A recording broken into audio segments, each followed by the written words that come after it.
வணக்கம் நேயர்களே. சொந்த பந்தங்கள் வெவ்வேறு இடத்துல இருந்தாலும் தமிழர்கள் கொண்டாடப்படும் பொங்கல். இந்த பொங்கலில் சொந்த பந்தங்கள் அனைவரும் ஒன்று கூட்டி கொண்டாடுவது மகிழ்ச்சியான தருணம்.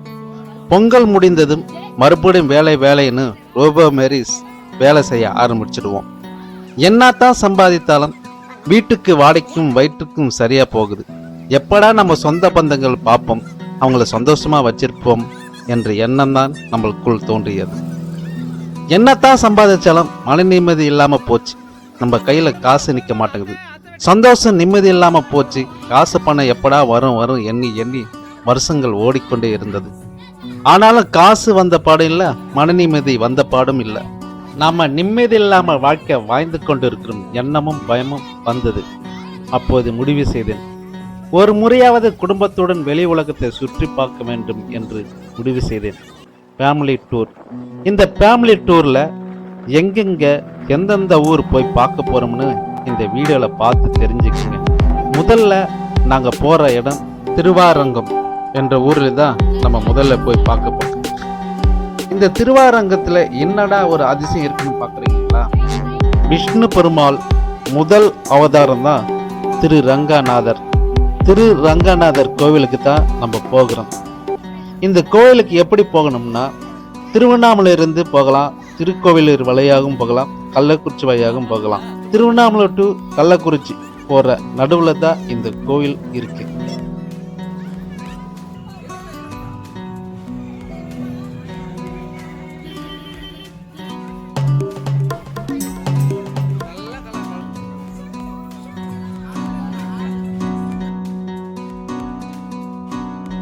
நீங்க பார்க்குற இந்த கோவில் ஆதி திருவரங்க ரங்கநாத சுவாமி கோவில். இந்த ரங்கநாத சுவாமி கோவில் திராவிட கட்டடக்கலை கொண்டது. இடைக்கால சோழர்களால் கட்டப்பட்டதாக நம்பப்படுகிறது. பின்னர் விஜயநகர அரசர்கள் காலத்தில் விரிவாக்கப்பட்டுள்ளது. இக்கோவில் வளாகம் 5 ஏக்கர்களில் பரப்பளவில் உள்ளது. மேலும் இங்கு ஒரு வரலாற்று கால தானிய சேமிப்பு களஞ்சியமும் உள்ளது.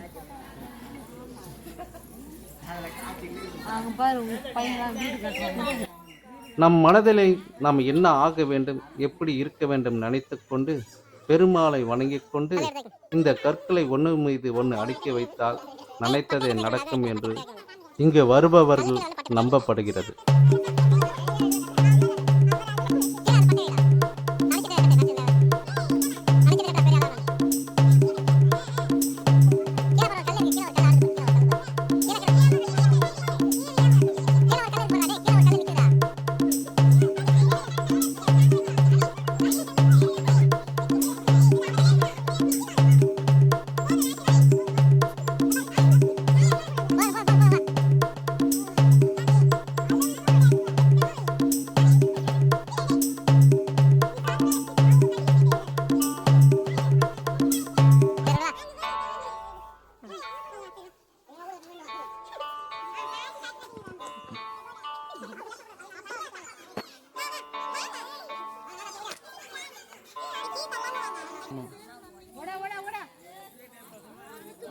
இந்த ரங்கநாத பெருமாள் மகாபலி சக்கரவர்த்தி மற்றும் ஆழ்வார்களுக்கு முற்பட்டவதாக நம்பப்படுகிறது. தினசரி 6 கால பூஜைகளும் மற்றும் ஆண்டுக்கு சுமார் 12 திருவிழாக்களும் நடைபெறுகிறது. சித்திரை மாதத்தில் மிக முக்கியமான தேர் திருவிழா கொண்டாடப்படுகிறது. இந்து புராணப்படி சோமகன் என்ற அரக்கன் தேவர்களிடமிருந்து வேதங்களை திருடிச் சென்று விட்டார். இதனால் கவலைப்பட்ட முனிவர்கள் விஷ்ணுவிடம் முறையிட்டனர். இதையடுத்து விஷ்ணு இந்த இடத்தில் ரங்கநாதர் நீரிலிருந்து தோன்றி வேதத்தை மீட்டார். மேலும் அவர் பிரம்மாவுக்கு இந்த இடத்தில் அருள்பளித்ததாக நம்பப்படுகிறது. தமிழ்நாட்டில் முதலில் விஷ்ணுவுக்கு கோவில் கட்டிய இடம் இதுதான். அதுக்கப்புறம்தான் ஸ்ரீரங்கம் என்று சொல்லப்படுகிறது. இக்கோவில் பல ஆயிரம் ஆண்டுகளுக்கு முன்னு கட்டப்பட்ட கோவிலாக உள்ளது. பெருமைக்குரிய ஒரு விஷயமாக பார்க்கப்படுகிறது.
ஸ்ரீ ரங்கநாயகி தாயாரும் மூலவர் ஸ்ரீ ரங்கநாத பெருமாளன் மனசார வேண்டிக்கிட்டு அங்கிருந்து நாங்கள் புறப்பட்டோம் ஸ்ரீ முத்துமலை முருகன் கோவிலுக்கு.